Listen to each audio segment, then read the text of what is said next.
If you are capable of causing depression to yourself, I'm saying this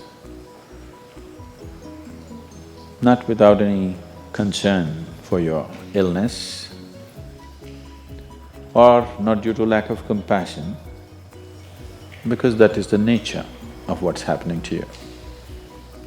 If you're causing depression to yourself, you are able to generate substantial amount of intense emotions and thoughts, but in the wrong direction. If you don't have very strong emotions, very intense thoughts about something, you cannot get depressed.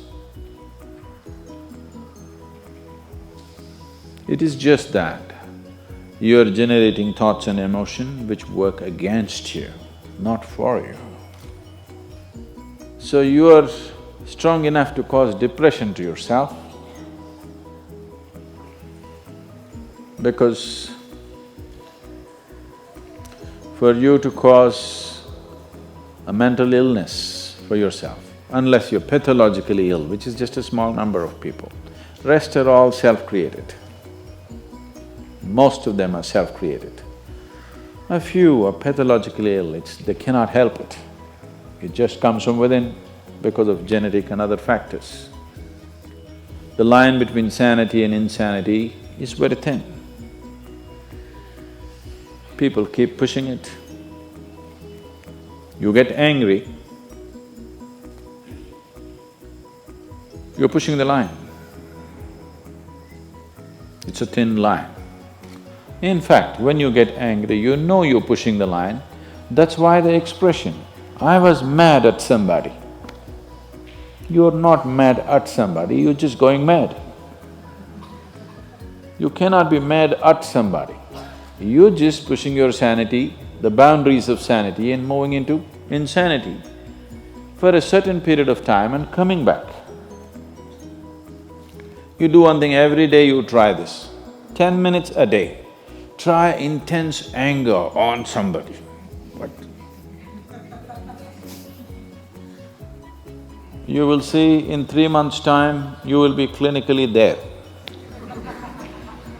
Yes. Just try it if you want.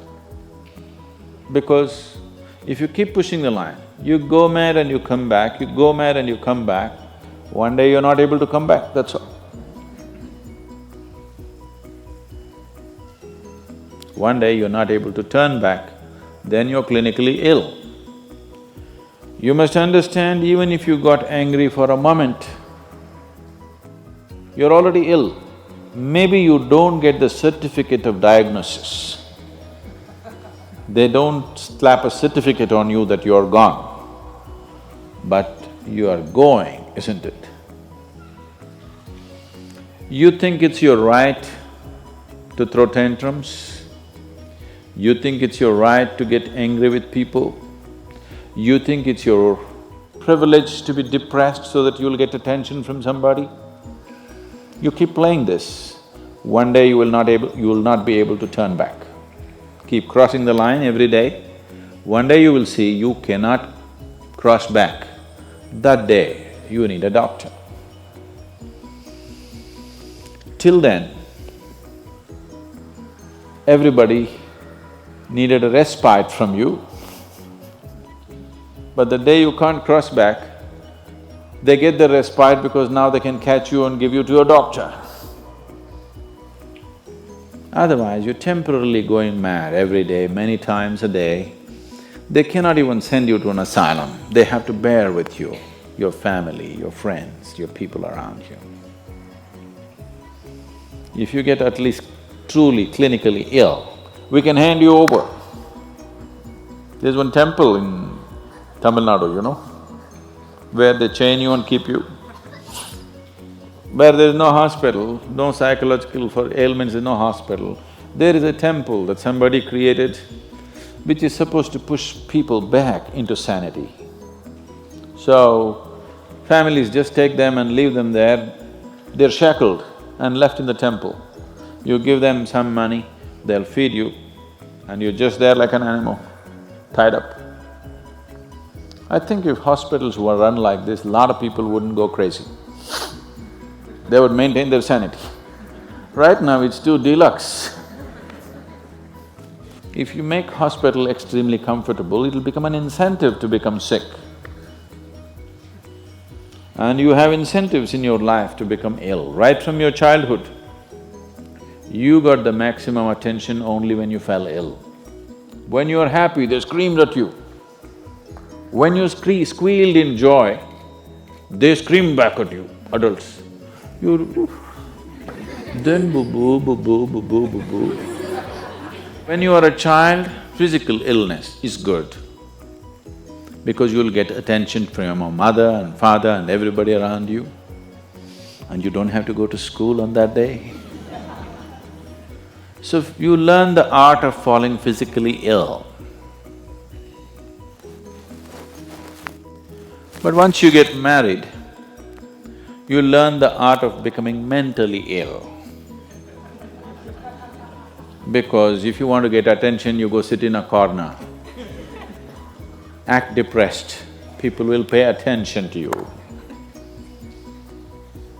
So you keep playing this game, one day you're not able to cross the line back. That day you're clinically ill. Unfortunately, in many ways, not just in the way that I said now, in many different ways, I would say 70% of illnesses on the planet, all kinds, are self-created. Even if you get an infection, there is a way. If you keep yourself in a certain way, physically and mentally, the virus and the bacteria will not work the same way as it works upon somebody else. If you set yourself like this, no matter what's happening, anyway, I have to go and do this, this and this. There's no break from that. The last 29 years, I have not been able to cancel one program because I'm running temperature, I got a cold, I got this, I got that. It doesn't matter what's happening, what you have to do, you anyway have to do. You can't turn back on that. Either out of your commitment or you have a boss like that. One way or the other, if it happens, then you will see, you will not at all fall sick so often. Because if you have temperature, you still have to go. If it's summer, you still go, right? Now, a lot of people don't go. It's a little hot outside, they don't go and work. Little cold outside, they don't go and work. A little raining, they won't go and work. A snowflake, they will not go and work. This is just weather. So for every change in weather, if you have the comfort of covering yourself in a blanket and lying down, once you create that, your body will learn to fall sick as often as possible. If you just keep it this way, it doesn't matter what it is, anyway I have to go and do what I have to do, you will see your body will just bounce back as quickly as possible, even if it gets the worst kind of infections. So you just have to set the necessary conditions for health, necessary incentives for health, both for yourself and your children if you have them. Do not set incentives for sickness. If a child is sick, observe him from a distance, never go cuddle him. He knows that's the worst time of his life and he knows he has to get well soon. And give him the best attention when he is joyful. You will see he naturally learns from within. His very chemistry will learn that it pays to be joyful, it doesn't pay to be sick.